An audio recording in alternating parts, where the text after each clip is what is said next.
मंगलाचरण. कुंतीनं देवाजवळ विपत्ती मागितली. देवही म्हणाला तथास्तु. त्या देवदत्त दानानं विश्व भावसमृद्ध झालं आहे. वेदनेचा जय जयकार असो. वेदना उपलब्ध झाली नसती तर मानवानं सुख कसं भोगलं असतं कोण जाणे.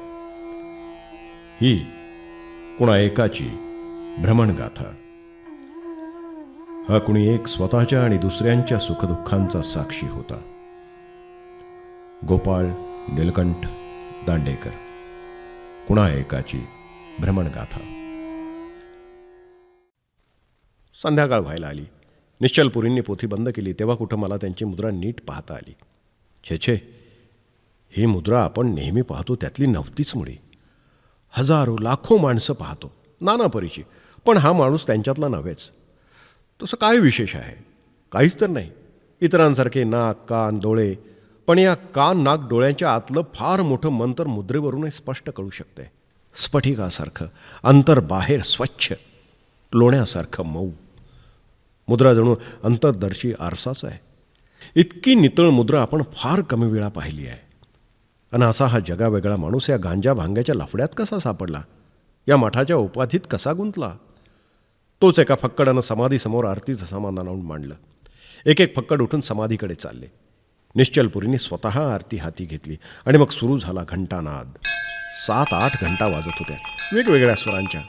वाजवण्याची पद्धतही नामांकित. एकामागून एक टोल पडायचे. सगळे मिळून असं वाटायचं की एखादा घंटा तरंग वाजतो आहे. पण जेवढा कोल्हा अधिक तेवढी आरती जास्त भरते. घंटांच्या बरोबर सुरू झाल्या झांजा, नगारा, शंख, शिंग, भोंगळ, सगळं एकदम. तो बैराग्यांचा समूह संगीतासारखे गात होता. जय जगदीश हरे, भक्तजनों के संकट क्षण में दूर करे.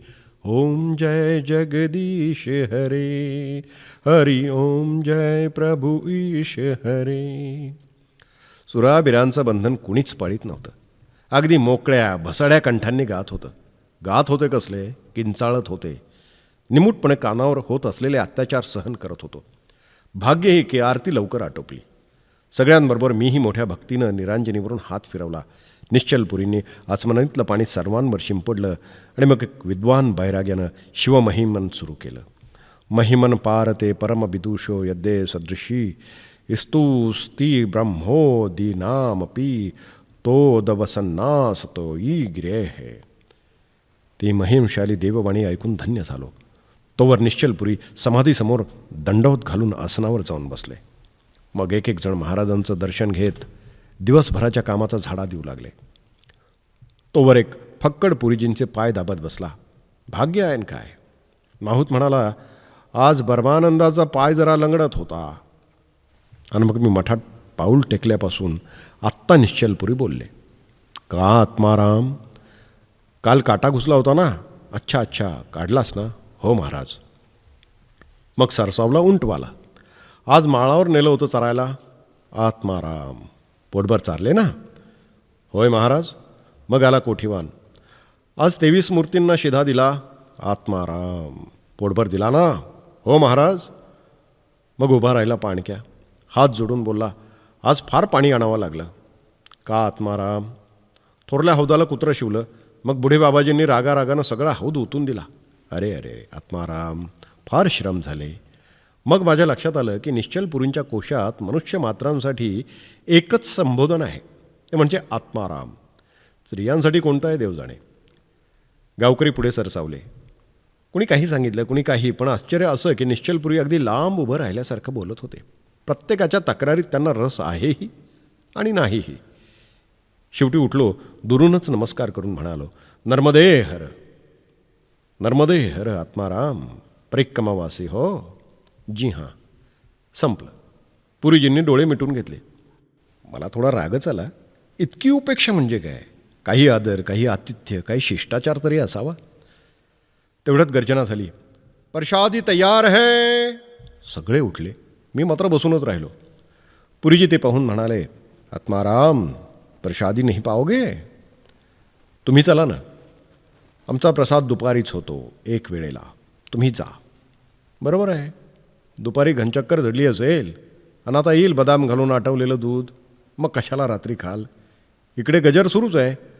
महाराज एक वेळेलाच काय ते जेवतात. उठलो आणि खाली गेलो. कमळाच्या पानांवर शिरा वाढला होता आणि पकोड्यांची कढी.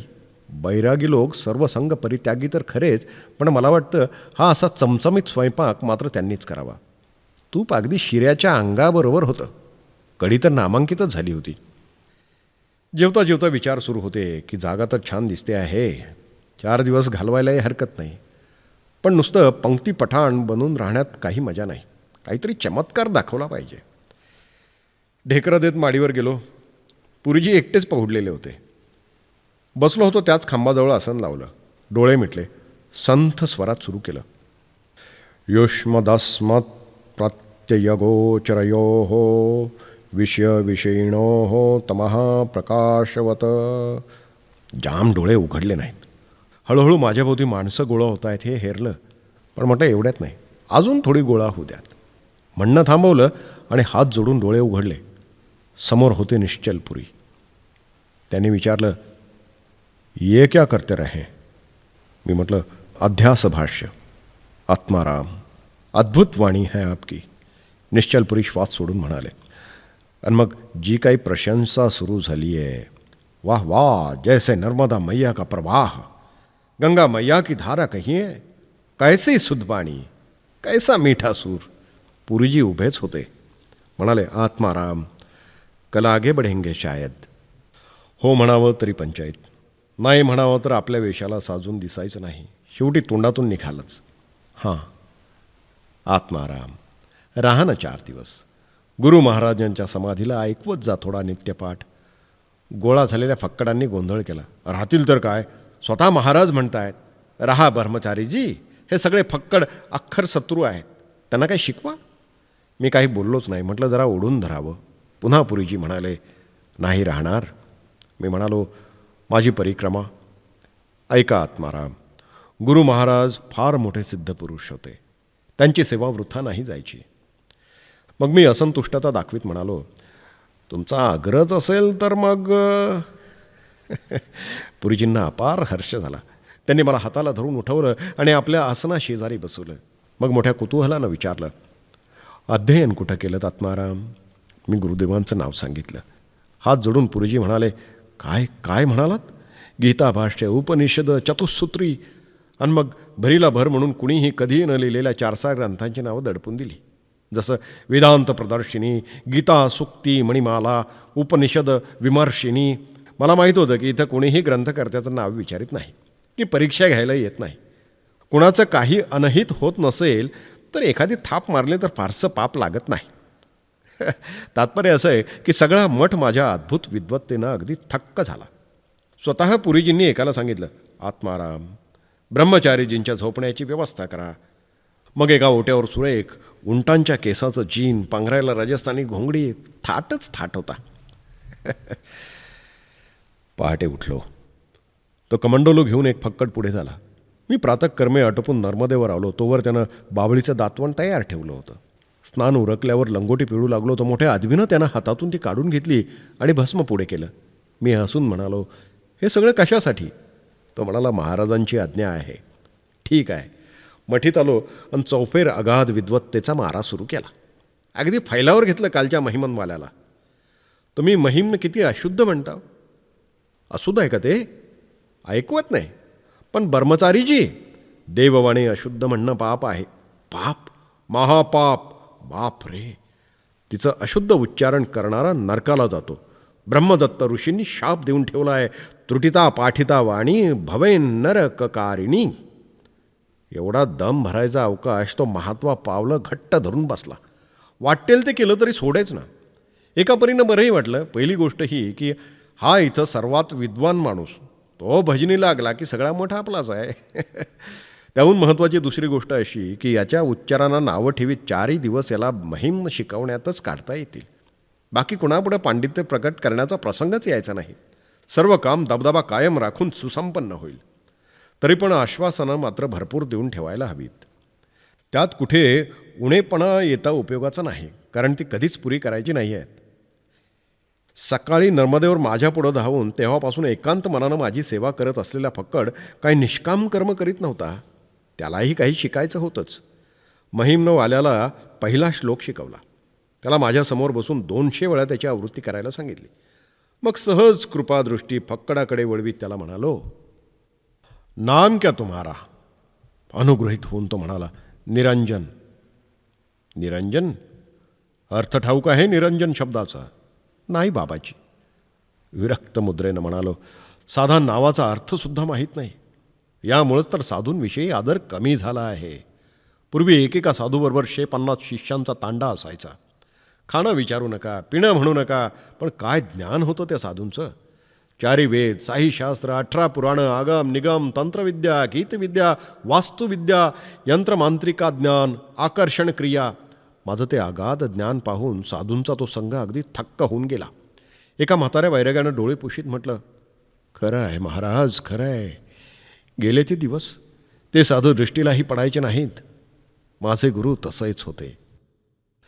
विद्या काय अशी सहज येते? एकानं पटकन म्हटलं, कशी येईल? अपार श्रम करावे लागतात. बरोबर आहे. रात्र दिवस न म्हणता गुरुसेवा करावी लागते. केलीच पाहिजे महाराज, केलीच पाहिजे. गीतेत ते उगीच का म्हटलं आहे, तद्विधी प्रणिपातेन परिप्रश्नेन सेवया. पण माझा तो श्लोक पुरा काही होऊ पावला नाही. सगळ्या फक्कडाने हात जोडून हरे हरे असा गजर केला. उत्तरेत तशी प्रथा आहे. कीर्तनात बसलं म्हणजे आपल्याला होत असलेला आनंद हरे हरे या शब्दांनी प्रकट करायला लागतो. एकानं आनंद झाला असं सूचित केलं की सगळ्यांनी ते नाटक करावंच लागतं. आणि कथावाचकाला आपलं अगाध ज्ञान त्या गजराखाली झाकून टाकता येतं. तात्पर्य असं की कुणाला त्याच्या नावाचा अर्थ सांगितला, कुणाला रामरक्षा शिकवायचं कबूल केलं, कुणाचा हनुमान चालिसा दुरुस्त करून दिला, कुणाला गायत्री जपाची करमाला कशी ती दाखवली. अशा रीतीनं पुरी सकाळ घालवली.